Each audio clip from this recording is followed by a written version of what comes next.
Bismillahirrahmanirrahim dan Assalamualaikum warahmatullahi wabarakatuh. Saya ucapkan kepada semua. Alhamdulillah dan syukur kehadrat ilahi kerana dengan izinnya dapat kita bertemu dan bersama-sama untuk mendengar dan memahami topik perbincangan kita pada hari ini.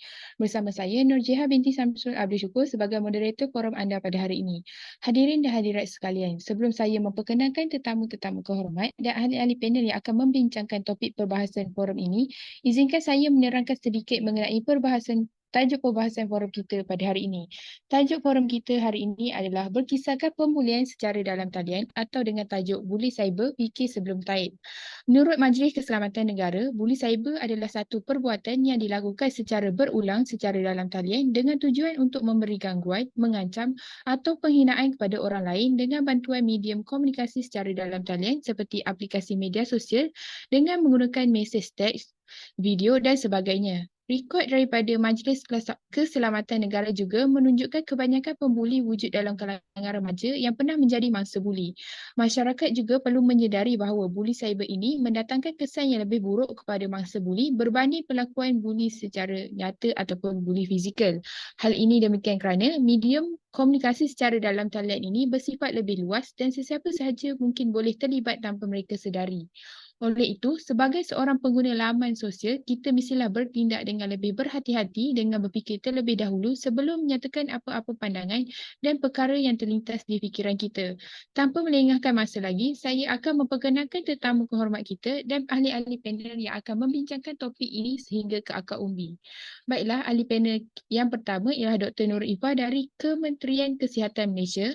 Kemudian ahli panel yang kedua ialah Puan Atira Amran, iaitu seorang kaunselor yang mempunyai banyak pengalaman dalam menangani mangsa-mangsa buli cyber ini. Seterusnya, satu-satunya ahli panel lelaki iaitu Yang Berhormat Dato' Afiq yang merupakan seorang pakar dari Kementerian Komunikasi dan Multimedia.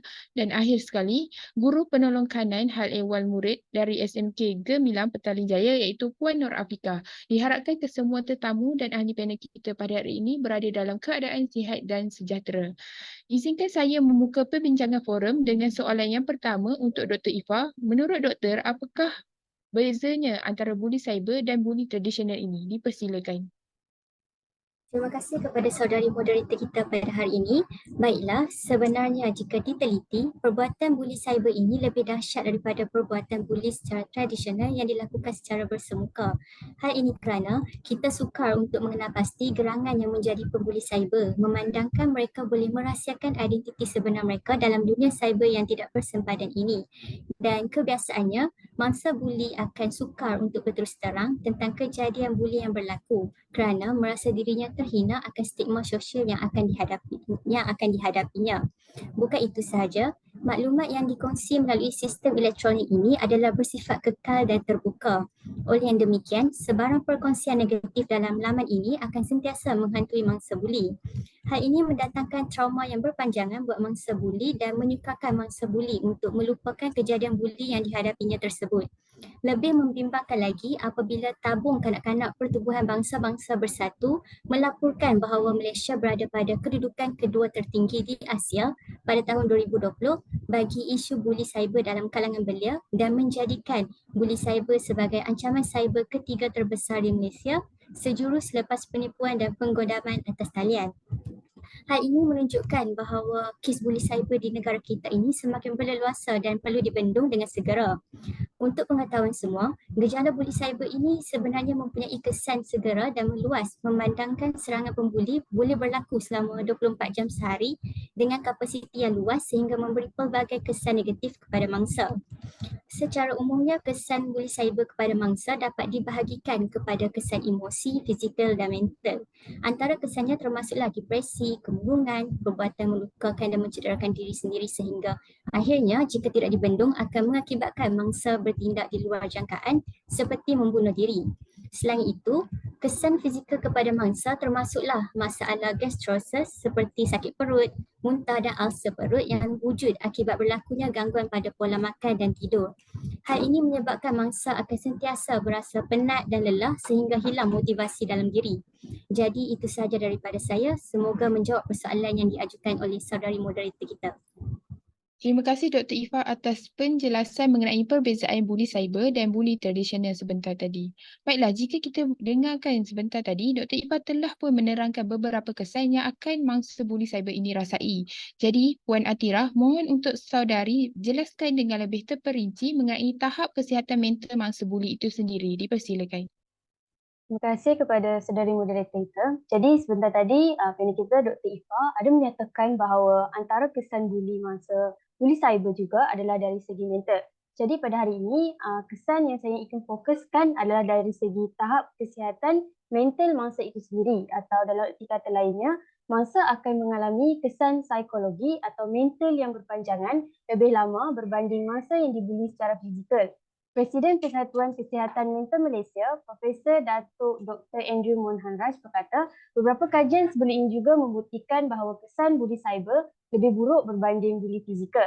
Sebagai contoh yang dapat saya berikan ialah jika mangsa buli cyber tersebut merupakan seorang yang berkejaya, perkara ini secara tidak langsung turut memberi kesan terhadap kejayaan atau karier beliau. Jadi hal ini demikian kerana jika dilihat ia saling bertautan, iaitu apabila seorang yang dibuli itu terkesan dengan tahap kesihatan mental yang tidak baik, jadi kesinambungan daripada hal itu akan menyebabkan individu tersebut tidak dapat meneruskan kerjanya dengan baik sehingga turut membawa kepada prestasi kerja yang buruk. Jadi lama kelamaan karier atau kerjaya yang dicipta itu musnah begitu sahaja. Berbalik kepada kesan buli cyber iaitu mental atau psikologi mangsa, saya juga bersetuju lagi dengan kenyataan daripada Dr. Ifah iaitu yang mengatakan bahawa buli cyber yang teruk atau kronik boleh menyebabkan mangsa menjadi resah, murung serta penyakit lain yang berkaitan dengan tekanan, dan sehingga kan ada yang kes tertentu turut menyebabkan mangsa turut membunuh diri. Dan antara contoh yang dapat kita saksikan iaitu pada tahun 2019 di mana seorang bintang atau artis terkenal di industri Korea yang telah ditemukan meninggal dunia di rumahnya sendiri akibat gantung diri, iaitu disebabkan oleh tekanan atau kecaman yang diterimanya daripada sosial media milik beliau. Dan beberapa hari sebelum kejadian dikatakan mangsa telah menzahirkan rasa sedih dan mangsa juga menangis pada sesi siaran langsung di akaun media sosial milik beliau, iaitu di laman Instagramnya, akibat kecaman daripada orang ramai. Dan mangsa juga ada tanyakan kenapa orang ramai mengatakan perkara buruk atau hal yang buruk berkaitan dengan diri beliau sedangkan dia tidak melakukan apa-apa kesalahan. Dan banyak lagi lah luahan-luahan lain dan kelihatan mangsa sangat dalam tekanan. Jadi ini merupakan salah satu kesan buli cyber yang sememangnya memberi impak yang serius kepada mangsa itu sendiri. Dan ingatlah bahawa hanya daripada tulisan dapat merubah hidup seseorang itu daripada bahagia menjadi derita. Dan ingatlah juga bahawa buli cyber adalah salah sisi undang-undang. Jadi itu sahaja daripada saya serahkan kembali kepada moderator. Baiklah, terima kasih Puan Atirah atas penjelasan yang terperinci mengenai kesan buli cyber terhadap kesihatan mental. Nampaknya jika tadi kita telah difahami dengan perbezaan buli cyber dengan buli tradisional serta kesan-kesan buli cyber terhadap mangsa yang merasainya. Oleh itu, kita dengarkan pula daripada Yang Berhormat Datuk Afiq mengenai apakah langkah-langkah yang telah digariskan atau dilakukan oleh pihak Kementerian Komunikasi dan Multimedia dalam menangani isu buli cyber ini daripada terus berlaku. Dipersilakan. Terima kasih diucapkan kepada saudari moderator dan ahli-ahli panel yang terlihat bersemangat pada hari ini. Sebentar tadi panel kita Puan Atirah telah mengemukakan bahawa mangsa buli cyber akan mengalami kesan psikologi ataupun mental yang berpanjangan lebih lama berbanding mangsa buli secara fizikal dan akan turut memberi kesan terhadap kerjaya mangsa buli tersebut. Daripada sini kita dapat lihat impak buli cyber ini merupakan satu perkara yang bukan boleh dipandang remeh dan isu seperti ini perlu dibendung sebelum perkara lain yang tidak diingini yang lebih teruk lagi berlaku. Oleh itu, pada forum kali ini, saya akan mengupas bagaimana langkah mengatasi isu buli cyber ini daripada semakin parah dan berleluasa. Hal ini kerana menurut laporan UNICEF yang menunjukkan Malaysia berada pada kedudukan kedua di Asia pada tahun 2020 bagi perbuatan buli cyber dalam kalangan belia, menunjukkan buli cyber kini menjadi masalah yang semakin ketara dalam negara kita, iaitu negara Malaysia. Hadirin sekalian yang dihormati, antara langkah yang boleh diambil ialah menyekat atau mengalih keluar sebarang apa-apa kandungan atau hantaran termasuk video, audio, stream secara langsung, komen, pautan atau teks yang melanggar garis panduan komuniti cyber. Tindakan seperti ini telah diambil oleh beberapa aplikasi yang terkenal, seperti antaranya aplikasi TikTok yang mana akan menggantung atau menyekat akaun atau pengguna yang terlibat dalam pelanggaran garis panduan secara serius atau berulangan. Seterusnya, bagi aplikasi Facebook pula, setiap pengguna boleh menyekat sekitar 1,000 patah perkataan yang berbeza dalam pelbagai jenis bahasa daripada profil Facebook mereka sendiri. Sistem ini akan menyekat perkataan-perkataan yang telah ditetapkan oleh pemilik akaun tersebut daripada ditulis di ruangan komen, dan komen tersebut tidak akan muncul dan akan dipadam serta-merta. Akhir sekali, aplikasi yang tidak asing lagi bagi dalam masyarakat kita, terutamanya golongan remaja, iaitu aplikasi Instagram dan Twitter, yang juga menerapkan garis panduan yang digunakan seperti Facebook dan TikTok. Kerana seperti kita tahu, kesemua aplikasi ini merupakan satu platform bagi setiap pengguna untuk meluahkan perasaan, berkongsi maklumat dan lain-lain secara bebas tanpa ada panduan. Oleh itu, kawalan seperti ini sedikit sebanyak akan membantu dan mengawal tingkah laku pengguna secara tidak langsung dapat menangani isu buli cyber yang mana seringkali kita lihat berlakunya cemuhan dan hinaan di ruangan komen ataupun penyebaran gambar-gambar yang tidak sesuai untuk tontonan umum di platform media sosial. Kesemua ini merupakan antara buli cyber yang sering berlaku, terutamanya di aplikasi-aplikasi yang dinyatakan sebentar tadi. Kesimpulannya, dengan adanya garis panduan dan peraturan seperti ini, jenayah buli cyber ini dapat dibendung daripada terus berleluasa di negara kita. Hal ini kerana kemajuan arus teknologi di negara kita semakin maju, bagai cendawan tumbuh selepas hujan. Oleh itu, kita perlulah cakna akan perkara seperti ini dan jangan lalai dibuai mimpi kemodenan sehingga hilang adab dan rasa hormat antara masyarakat yang telah kita warisi selama ini. Setakat itu saja kupasan mengenai langkah menangani buli cyber daripada saya. Kita kembali kepada saudari moderator. Baiklah, terima kasih Yang Berhormat Datuk. Nampaknya bukan satu, bahkan pelbagai langkah yang telah disediakan oleh pihak Kementerian Komunikasi dan Multimedia bagi mengelakkan isu buli cyber ini daripada terus berleluasa. Akhir sekali, saya ajukan kepada Puan Afiqah, bagaimanakah cara untuk menerapkan kesedaran mengenai buli cyber ini merupakan satu jenayah dalam kalangan masyarakat, lebih-lebih lagi kepada remaja sekolah. Dipersilakan. Terima kasih diucapkan kepada Tuan Moderator. Sebentar tadi, Datuk Afiq telah menyatakan langkah yang boleh dilakukan oleh pihak Kementerian Multimedia bagi membendung isu buli cyber ini daripada terus berlaku.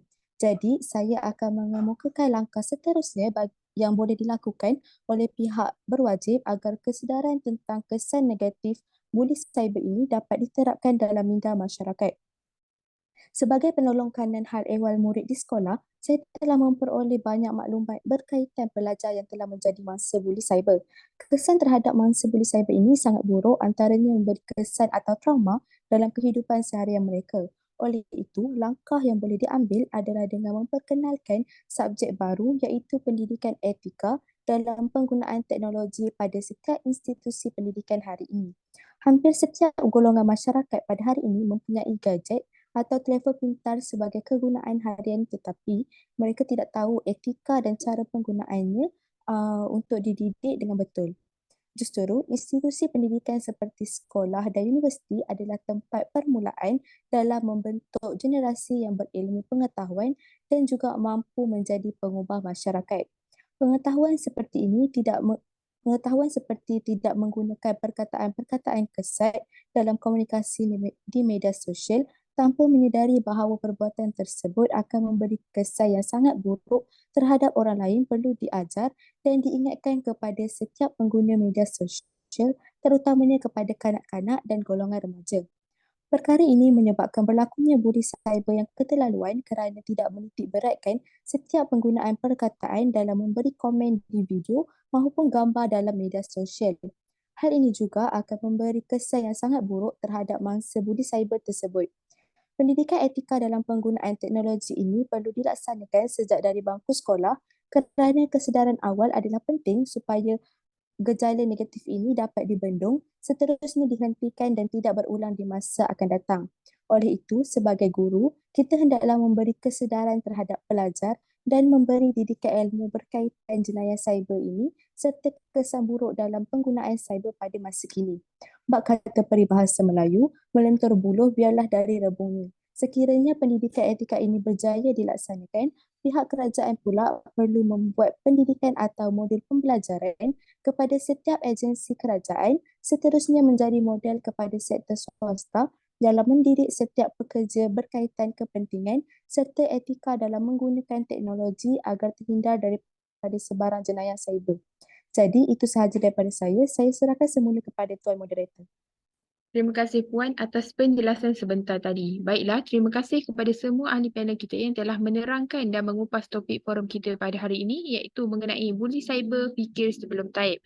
Semoga segala penerangan dan penjelasan yang telah diberikan oleh ahli panel kita sebentar tadi dapat membuka mata kita semua bahawa buli cyber itu merupakan satu kesalahan dan satu jenayah yang boleh meninggalkan pelbagai kesan yang teruk kepada mangsa buli. Oleh itu, dinasihatkan agar kita semua sentiasa berhati-hati dalam melakukan apa jua perkara sekalipun sama ada secara dalam talian maupun tidak kerana dengan kata-kata yang dikeluarkan akan mengganggu mental dan meninggalkan kesan yang mendalam terhadap diri seseorang tanpa kita sedari. Lantasan keterbatasan waktu, saya mewakili semua ahli panel mengucapkan setinggi-tinggi terima kasih kepada semua hadirin yang sudi hadir untuk mendengarkan forum ini dan saya mohon untuk mengakhiri bicara ini selanjutnya untuk memohon mengundur diri. Sekian, wabillahi taufiq wal hidayah. Wassalamualaikum warahmatullahi wabarakatuh dan salam sejahtera. Terima kasih.